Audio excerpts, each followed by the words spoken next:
A maior dificuldade no diagnóstico de mania ocorre quando ela vem acompanhada, no transtorno bipolar, de irritabilidade, ideias delirantes paranoides, agitação psicomotora e sintomas depressivos com marcante labilidade afetiva. Isso pode induzir ao erro no diagnóstico. Esse é o motivo pelo qual o diagnóstico diferencial precisa ser feito com muita cautela e muita atenção, conhecendo bem o histórico, inclusive, do indivíduo e outros episódios que provavelmente já existiram, né, de mania seguido de depressão.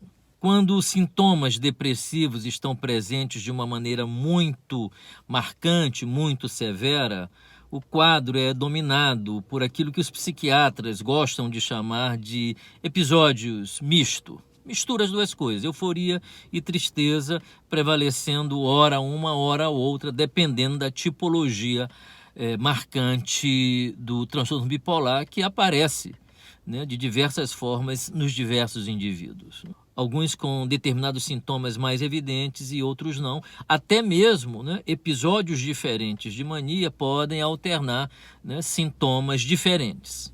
Para que seja feito um diagnóstico de mania, portanto, o DSM-4 sugere a presença de um humor persistente e anormalmente elevado, expansivo ou irritável, durando pelo menos uma semana. Esse é o critério estabelecido pelos psiquiatras que compõem o livro DSM-4, né?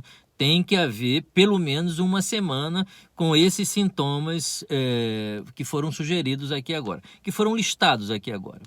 Além da alteração do humor, pelo menos 3 ou 4 dos seguintes sintomas devem estar presentes. Uma semana, 3 ou 4 sintomas estão presentes para se fechar um diagnóstico de transtorno bipolar com mania.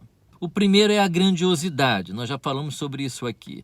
A necessidade diminuída de sono em função, né, da grande hiperatividade que domina a vida do indivíduo. Pressão para falar, uma necessidade urgente de sempre estar falando devido também à hiperatividade, né? A fugas de ideias, porque há uma quantidade gigante de ideias povoando a mente do indivíduo, né? E isso produz uma aceleração, né, dos pensamentos, com fuga de ideias constantemente, né? A distratibilidade é um outro sintoma listado pelo DSM-4. Aumento da atividade dirigida a objetivos ou agitação psicomotora. São aqueles projetos, né?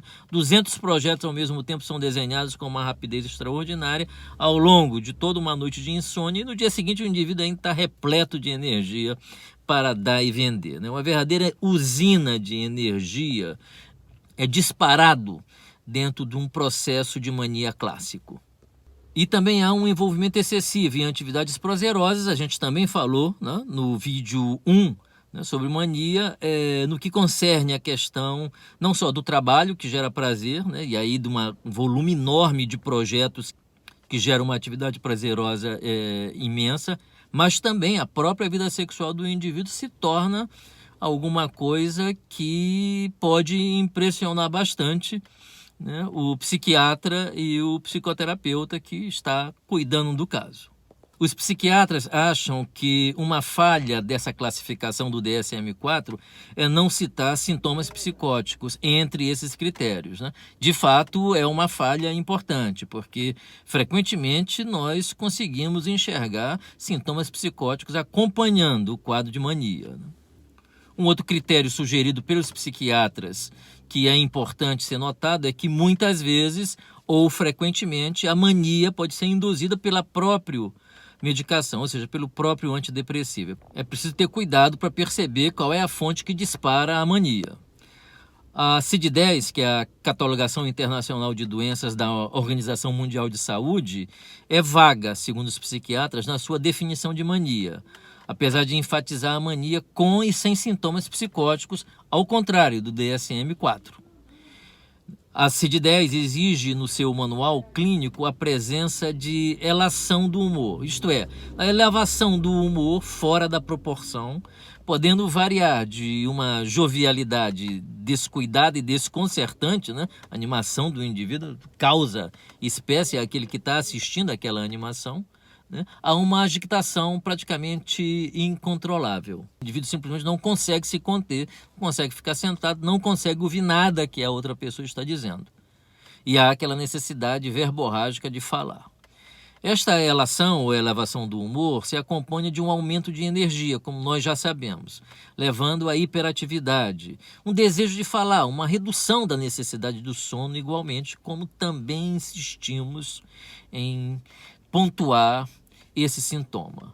A distratibilidade, a grandiosidade, a pressão para falar e a perda das inibições sociais formam, portanto, um outro conjunto de sintomas importantes no quadro maníaco. A CID-10 não operacionaliza uma duração mínima ou um número mínimo de sintomas, né?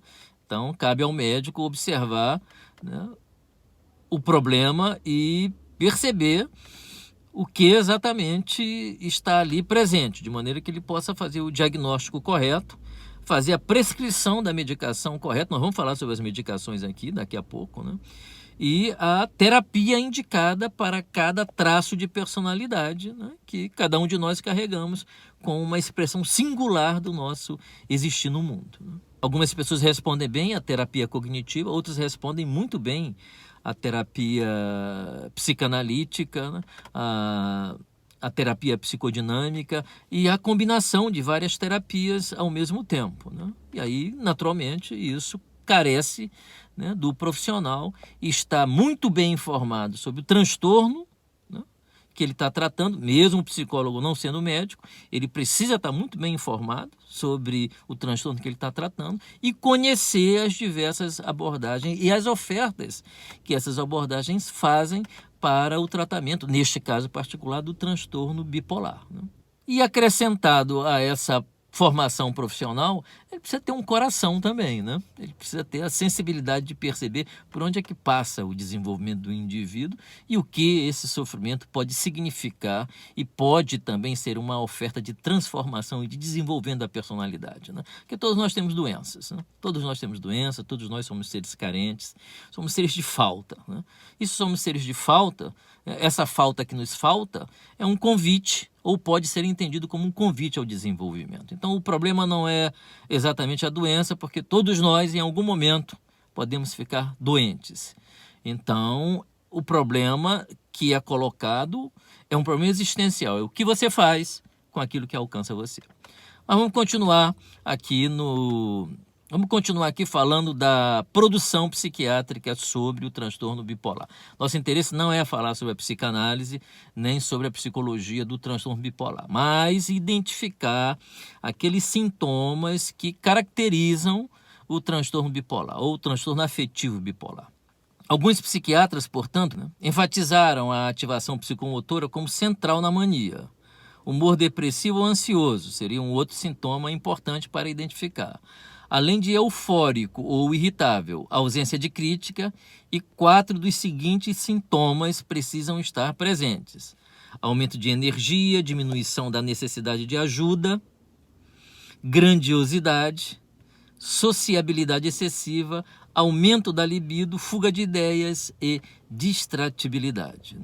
É óbvio que alguém sob mania não precisa ser ajudado por ninguém, principalmente se nós considerarmos que esta palavra usada pela psiquiatria é retirada do manancial espiritual da religião grega antiga. Mania em grego significa estar possesso de uma loucura divina. Então, é uma palavra retirada, né, da mística grega.